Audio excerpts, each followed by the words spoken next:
Assalamualaikum warahmatullahi wabarakatuh. Selamat untuk kalian semua yang sudah melakukan coblosan kemarin. Dugaan sementara dari survei menempatkan urutan nomor 2. Pokoknya jos.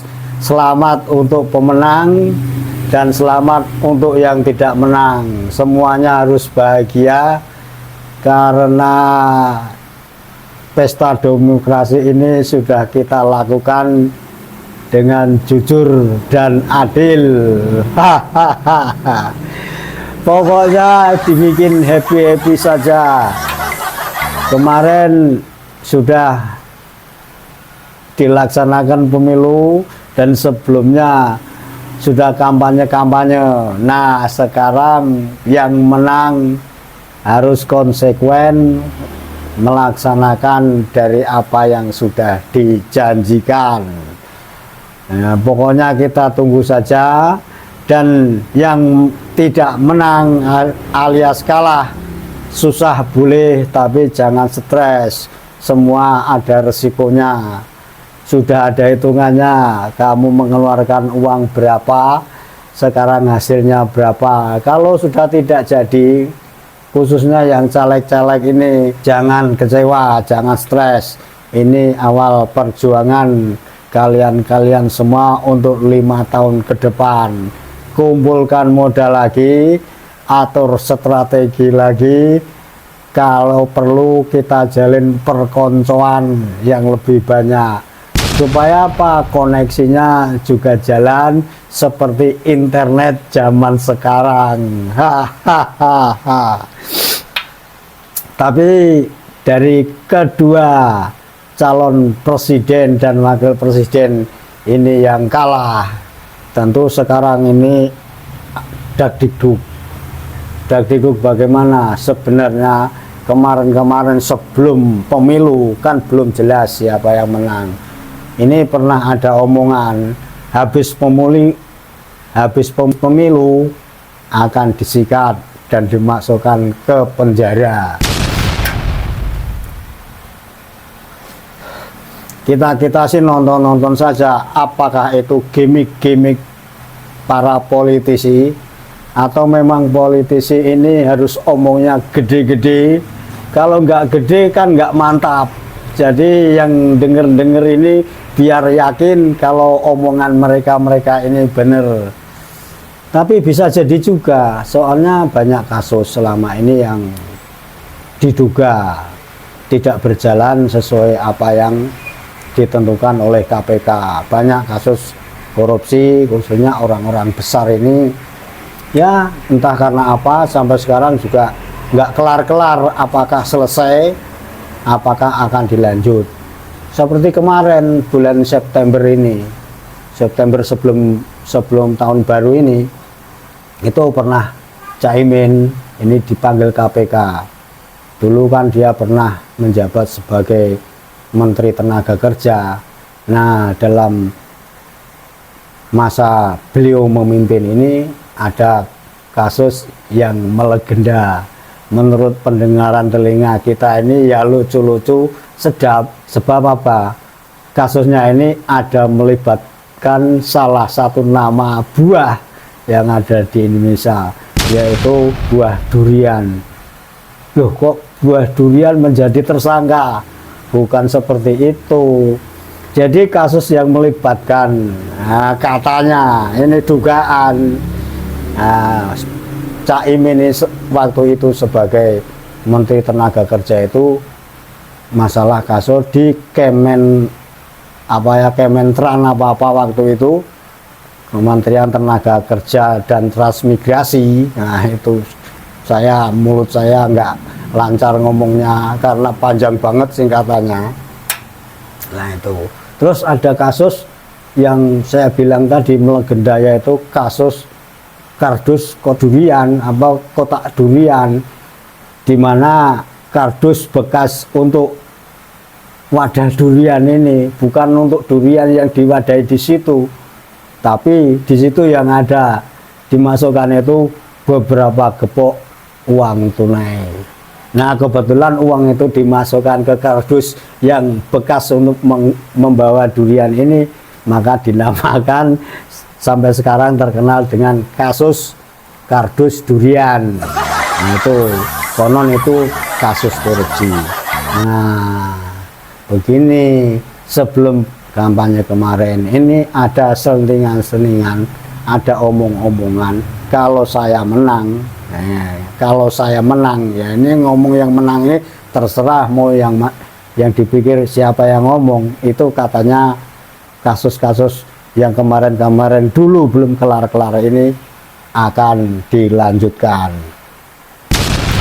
Terus jelas ingat kita dong, ada sumur resapan, tugu sepatu, terus apa lagi yang di Monas ini, pohon mauni, yang katanya dipindahkan, dikarantina. Nah, apalagi tugu getah-getih, ya, keren kan, namanya keren-keren semua. Terus apalagi DP 0%. Itu kasus apa itu? Itulah kasus salah satu capres yang dulu-dulu pernah jadi pejabat, kemudian dalam kerjanya itu ada mencuat berita-berita seperti itu. Siapakah dia? Ya tebak sendiri. Nah, terus ada lagi yang balapan-balapan muter-muter, yang itu yang kalau anak-anak itu kan beli itu mainan itu, terus ada mobil, terus mobilnya itu melaju kencang muter-muter, yang ada dibikin jalannya juga beli itu yang di mall-mall ini. Tapi ini bukan di mall, tapi dibikin lapangan secara mendadak di tempat sana di Jakarta Utara. Nah, itu terus di situ dibikin balapan. Nah, itu dugaan-dugaan dari berita-berita selama ini juga itu ada dugaan kasus-kasus untuk korupsi, ya, formula untuk sikat gigi. Nah, apakah ini juga menjadi target omongan-omongan sebelum kampanye kemarin, ditarget untuk masuk penjara setelah Pilpres? Ya, wow alam, sekarang lagi rame-ramenya, yang menang lagi seneng-senengnya, mungkin belum berpikir untuk kerja selanjutnya. Karena setahun kurang lebih ke depan masih Presiden Joko Widodo. Setelah presiden nanti ganti, bagaimana programnya?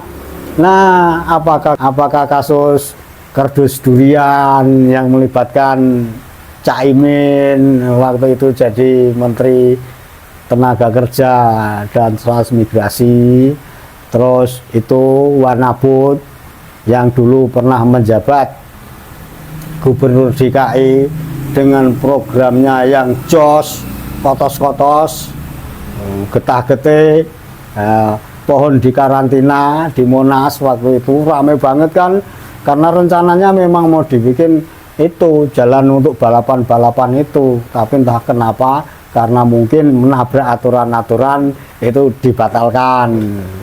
Nah, terus tugu sepatu. Nah, tugu sepatu ini ada ditaruh di tempat-tempat strategis yang kira-kira bisa dipandang luas oleh orang-orang di sekitar wilayah itu, jalan-jalan itu, sehingga kalau memandang tugu sepatu ini jelas sekali dipasang di situ dengan cuma ini satu pasang, maksudnya itu bukan dua klop, tapi cuma satu doang dipasang di situ.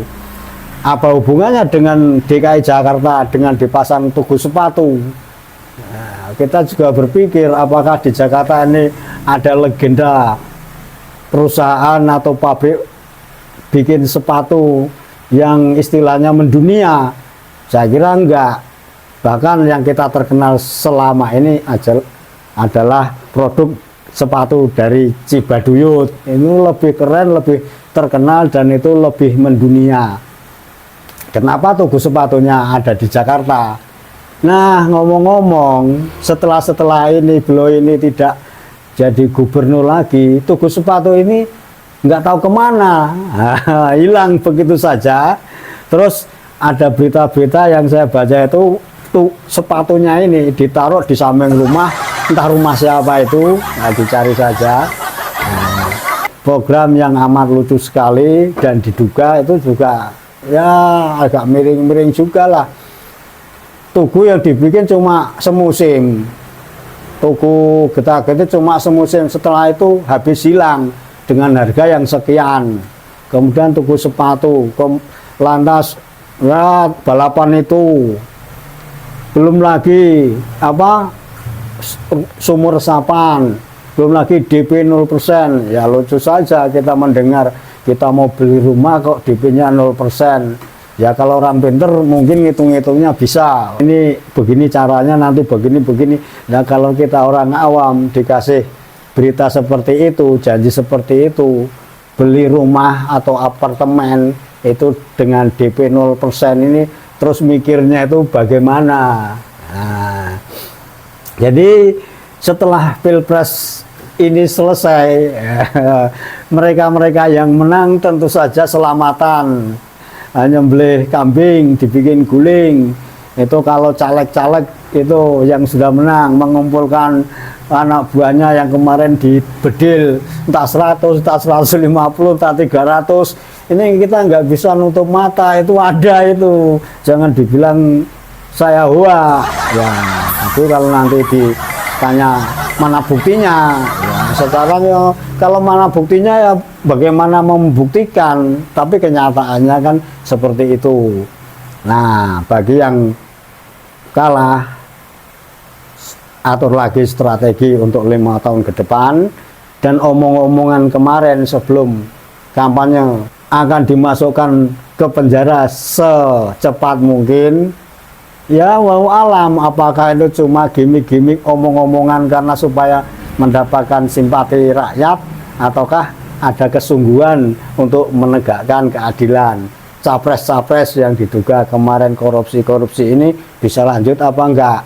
Jadi untuk Caimin dan Pak Anies ya mungkin tenang-tenang saja, bolonya masih banyak untuk menuju ke hotel yang ditempati tapi nggak boleh pulang, mungkin masih lama atau bisa jadi sampai kiamat nggak akan selesai.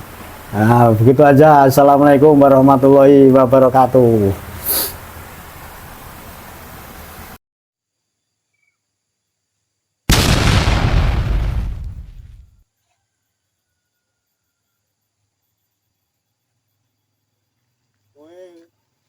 Iso